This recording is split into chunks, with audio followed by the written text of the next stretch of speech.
Hey folks, Matt from artoftheimage.com. Perhaps the big news, well, not perhaps, the big news this week, the last few days, ongoing, is the Panasonic GH5.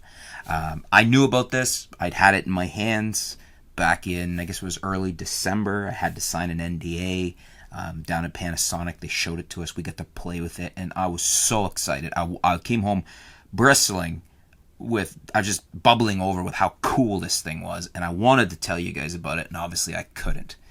But I do have to say that even I think that was a prototype. I don't think that was a final production model. Even it was just so cool.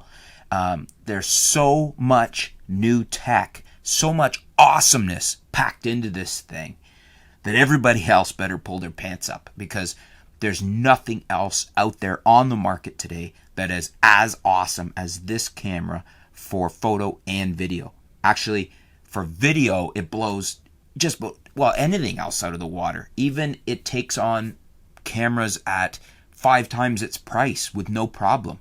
Let's dig into the specs. I've gone through the specs and kind of nitpicked out what I think are the most amazing things I need to point out to you. Let's have a look here. Okay, so the GH5. First of all, one of the most significant updates is the sensor, 20.3 megapixels. So the really interesting thing with this is, from what I've seen and what we're seeing online now, the 20 megapixels of this sensor is performing at a high ISO level, at least a stop, if not closer to 2, better than anything we've seen yet from Panasonic.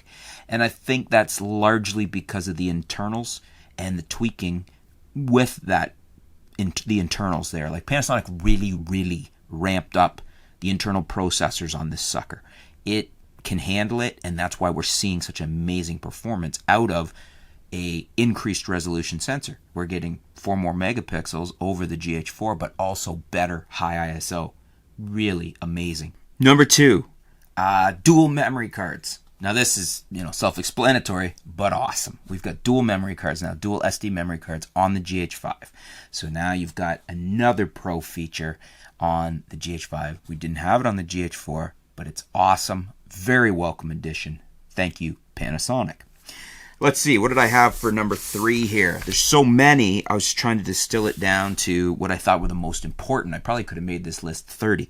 Number 3, the optional external mic. And I should say these aren't really in any order of importance, but these new optional external mics and the little gadget that slides into the hot shoe and allows us to put XLR mics.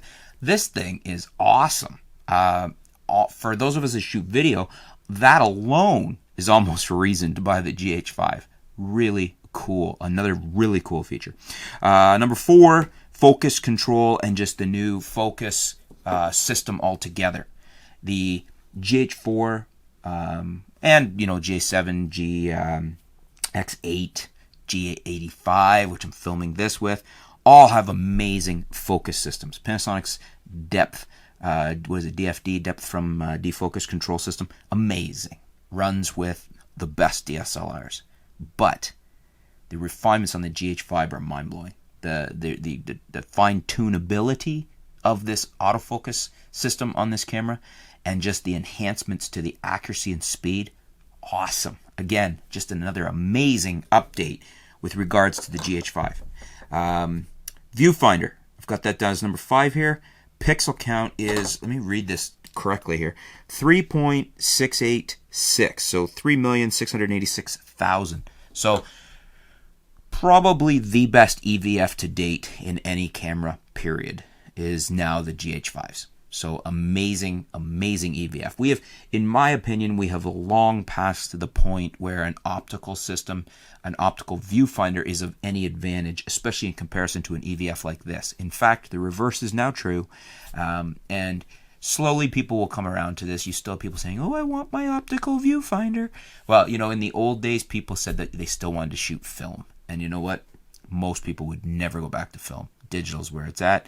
EVFs, especially of a caliber of this, there's no reason to want an OVF. So, there. Put that to bed. Number 6, 3.2-inch rear touchscreen swivel display screen. Awesome as always. Nothing really new here, but I just wanted to point it out because this is something Panasonic does so well. Their touchscreen implementation, their menus, and the fact that it's a full vari-angle LCD. Kudos to Panasonic. Panasonic does the best of any camera manufacturer as far as the quality of the LCD, the resolution, and then the implementation of touchscreen. Nobody beats them, and it's on the GH5 as well. Okay, so that was point 6. Point 7, I just wanted to point out we have a 1/8,000th of a second shutter, so that's very welcome. Always want the faster shutters for working with lighting. And then number 8, we've got an ISO that goes from 200 to 25,600, but as you've probably seen in some sample footage, there's some good stuff out there. I'd say we're a stop to possibly even 2 stops better. And this is huge, especially in the video realm. Panasonic, they said to us, they said we didn't just want to bring out some other, technical advancements. We wanted to make the photo end of the camera better for you folks too. And obviously the ISO, the high ISO, is very, very good advancement for video. But it truly is better and more megapixels, is 20 megapixels, than anything else Panasonic has done to date. This camera is just really, evolutionary in that sense. Very, very good. Very good. And so that was 7 and 8. 9 is the sheer connectivity. I'm not going to break this down into various points. I'm just going to lump this all in as number 9. But the connectivity of this camera is awesome and so much better than pretty much anything. Well, anything in this price point, nothing beats this. We've got a 1/8 inch headphone jack, 1/8 inch microphone. We've got the HDMI-A full size. We've got USB 3. Not only do we have all this connectivity, they also went to USB 3, which I think everybody should have done by now. And I'm always mind blown when people are still using 2. Go to 3. It's so much better. And we have 3 in the GH5, plus all of this other awesome connectivity. So that was point 9, and we got 3 more. Let's look here. We've got the power. We're running on the BLF19, which, if memory serves, is the same battery, I think, as the GH4. But the big thing here is that Panasonic continues to give us DSLR battery power, in the sense of, you can't look at a DSLR and say, well, this is better than the GH5. The GH5 has amazing, solid battery. They last a long time. They're not short. They don't have the problems of the Sony, and they don't overheat. Just really, really, really, really good batteries. Okay. On to point 11, dimension and weight.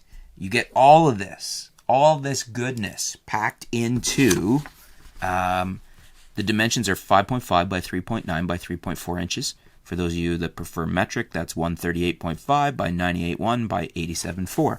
Now, this isn't the tiniest camera out there, but it's the smallest camera out there delivering this kind of oomph. Nothing else out there delivers this kind of a wallop at this size. And right in tandem with that, at this weight, number 12, that's my 12th point.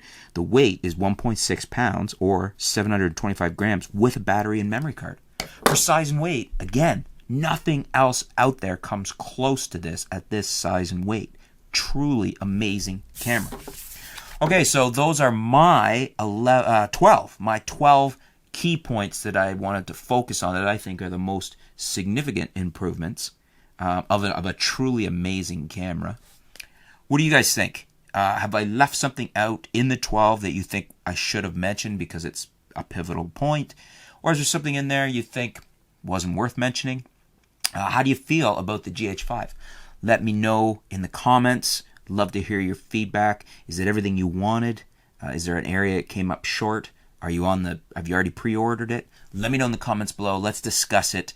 Thanks for tuning in, folks. Stay tuned. Thank you, Panasonic, for such a wonderful release. We'll be back soon here at artoftheimage.com.